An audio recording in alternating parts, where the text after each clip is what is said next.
Hello YouTube. Oops. I think you guys are a little crooked. You guys still may be crooked.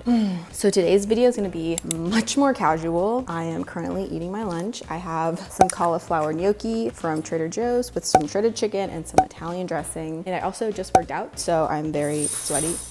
Excuse me. Shh. Today's video, I thought it'd be fun to share with you the financial apps that I use on my phone. These are the apps that I use to organize my investments and my budget and anything like that. If you are new to my channel, my name is Adrienne. I post videos every Monday on all things investing and personal finance. So if that's something you're interested in, definitely go ahead and click the subscribe button. Hey bud, this is my lunchtime.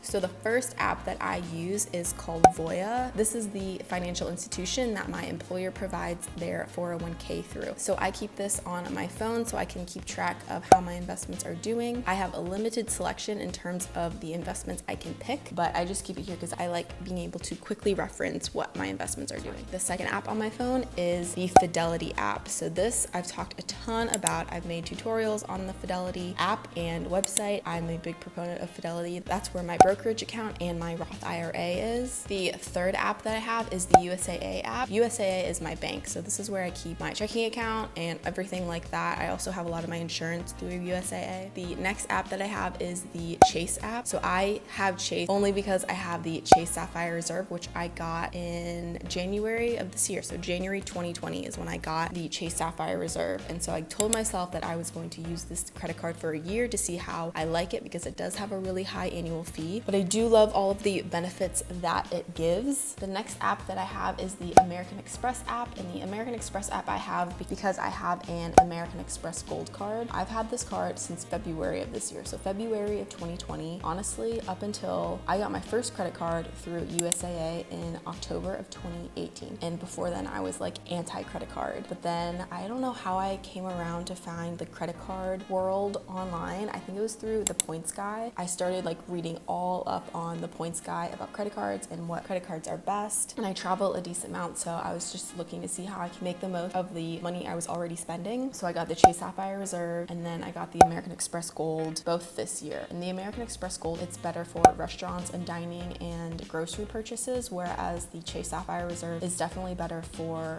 travel. So any airfare, any hotels, anything like that, I would put on the Chase Sapphire Reserve. The next app that I have, which I feel like pretty much everyone has, is Venmo. I've used this app since I was in college. When I was living in an apartment with girls, we had to split the rent, and we also split utilities and internet and everything like that. So I still use Venmo now just to pay friends back for food. And honestly, my secret about going out to eat is I will almost always put the money on my credit card and have everyone else pay me, because then I can get the points on my card for whatever restaurant purchases that we have, and then everyone just pays me. If I Venmo somebody else and they pay on their credit card, then I don't get any points. And if that's selfish, I'm sorry. But also sometimes like you could risk somebody not paying you. The next app I have on my phone is PayPal, and I use this for kind of the same reason as I have Venmo. People use PayPal instead of Venmo to pay me for things. Like I used to live in an apartment where everyone paid me for rent and I paid the rent fully and also utilities, and there was somebody that was in our apartment that liked paying with PayPal. And I also sell on eBay a decent amount, not a ton, maybe like a few things per month honestly, and that's how I get paid from eBay. The next app that I have, which I feel like is something that people don't talk about, is the Experian app. So I have Experian because I have credit protection through them. A while ago, my dad had an issue with his credit. Someone stole his social security number, and ever since then, he's been like a huge proponent of credit protections. So yeah, I use Experian for credit protection. The next app that I have on my phone is a little bit different. It's the Gas Buddy app. I use Gas Buddy because I live in the DC area and I have a car, and gas is very expensive.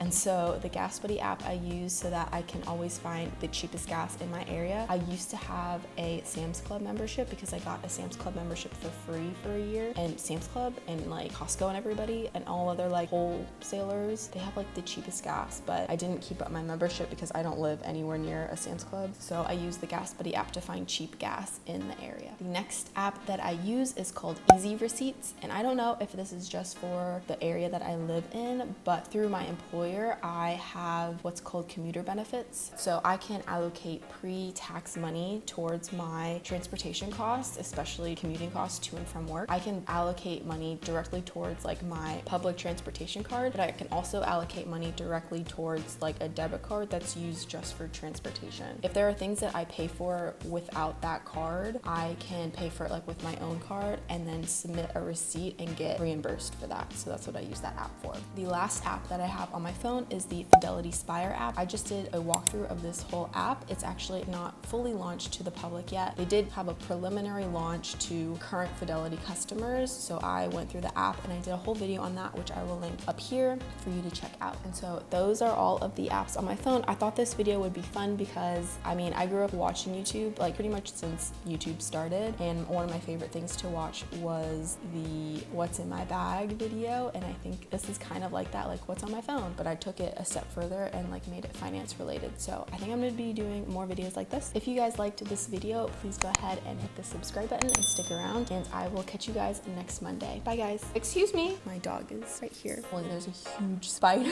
on the wall.